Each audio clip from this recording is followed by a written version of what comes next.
Welcome everyone. இன்றைக்கி நாம் touch screen display எப்படி ஒர்க் ஆகுதுங்கிறத பார்க்க போகிறோம்.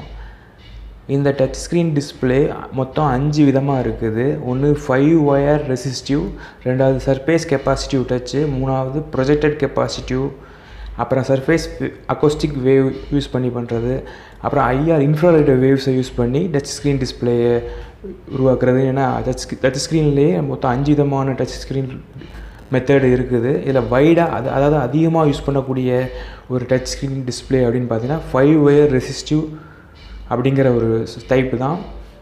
இதுலேயே 2 டைப்ஸ் இருக்குது, கிளாஸ் பேனல் அப்புறம் ஃபிலிம் ஸ்க்ரீன். அப்படிங்கிறது வந்து ஒரு தின் மெட்டாலிக் லேயரால் கனெக்ட் ஆகிருக்கும். இப்போ வந்து யூஸர் வந்து அந்த டச் ஸ்க்ரீன் டிஸ்பிளேயை வந்து டச் பண்ணும்போது மெட்டாலிக் லேயரை வந்து காண்டாக்ட் ஆகி அதன் மூலமாக ஒரு கரண்ட் ஃப்ளோ ஆகுது. இந்த கரண்ட் ஃப்ளோ மூலமாக அந்த ஸ்க்ரீனில் எந்த பார்ட்டில் வந்து இது டிடெக்ட் பண்ணப்படுது அப்படிங்கிறத கண்டுபிடிச்சி அதன் மூலமாக வோல்டேஜ் சேஞ்ச் ஆகிறத வச்சு டிடெக்ட் பண்ணி எந்த இடத்துல டச் ஸ்க்ரீன் அது வந்து டச் பண்ணப்படுதுங்கிறத கண்டுபிடிப்பதன் மூலமாக அது வந்து ஒரு இன்புட்டாக எடுத்துக்கொள்ளப்படுது. இன்புட்டாக அவுட்புட்டு ரெண்டுமே இருக்கக்கூடிய ஒரு விஷயந்தான் வந்து இந்த டச் ஸ்க்ரீன்கிறது. அதில் வந்து நம்ம இன்புட்டும் கொடுக்குறோம், அதாவது ஒரு கண்ட்ரோல் பண்ணுறோம். ஒரு ஐக்கானை கிளிக் பண்ணுறது மூலமாக நம்ம இன்புட்டும் கொடுக்குறோம். அதே டிஸ்பிளேங்கிற அடிப்படையில் அது வந்து அவுட்புட்டாகவும் இருக்குது. ஸோ டச் ஸ்க்ரீன்கிறது இன்புட் அண்ட் அவுட்புட் டிவைஸாக இருக்குது.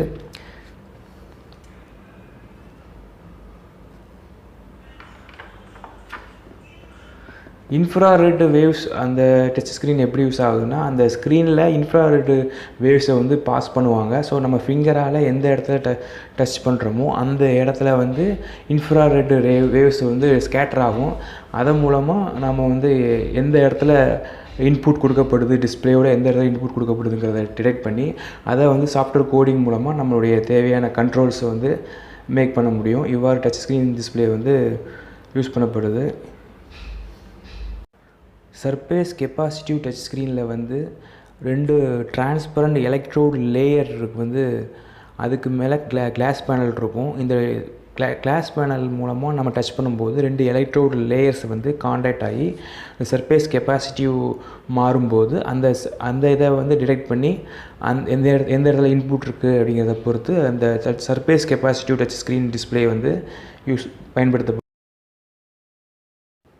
4வதாக யூஸ் பண்ணக்கூடிய surface acoustic wave touch screen பார்த்தீங்கன்னா, டச் ஸ்க்ரீன் வந்து ஒரு அல்ட்ராசோனிக் வேவ்ஸை வந்து எமிட் பண்ணிகிட்டே இருக்கும் அந்த ஸ்க்ரீன் சர்ஃபேஸில். அப்போது அந்த எந்த இடத்துல நம்ம ஃபிங்கர் வைக்கிறோமோ ஹியூமன் ஃபிங்கர் வைக்கும்போது அந்த அல்ட்ராசோனிக் வேவ்ஸோடைய பேட்டர்ன் அது மாதிரி மாறும்போது அது மூலமாக ஒரு சிக்னல் ஜென்ரேட் ஆகி எந்த இடத்துல இன்புட் இருக்குது அப்படிங்கிறத டிடெக்ட் பண்ணி அது மூலமாக அந்த அல்ட்ராசோனிக் அதாவது சர்ஃபேஸ் அக்கோஸ்டிக் வேவ் டிஸ்பிளேஸ் வந்து அந்த மாதிரி பயன்படுத்தப்படுது. 5வதாக பார்த்தீங்கன்னா இன்ஃப்ராரெட் வேவ்ஸை யூஸ் பண்ணி இன்ஃப்ராரெட் லைட்ஸை யூஸ் பண்ணி அந்த டிஸ்பிளேயில் இன்ஃப்ராரெட் ரேஸை பாஸ் பண்ணி அது மூலமாக ஃபிங்கர் டச் பண்ணும்போது எந்த இடத்துல வந்து சிக்னல் டிடெக்ட் ஆகுதுங்கிறத பொறுத்து இன்ஃப்ராரெட் டச் ஸ்க்ரீன்ஸ்லாம் யூஸ் ஆகுது.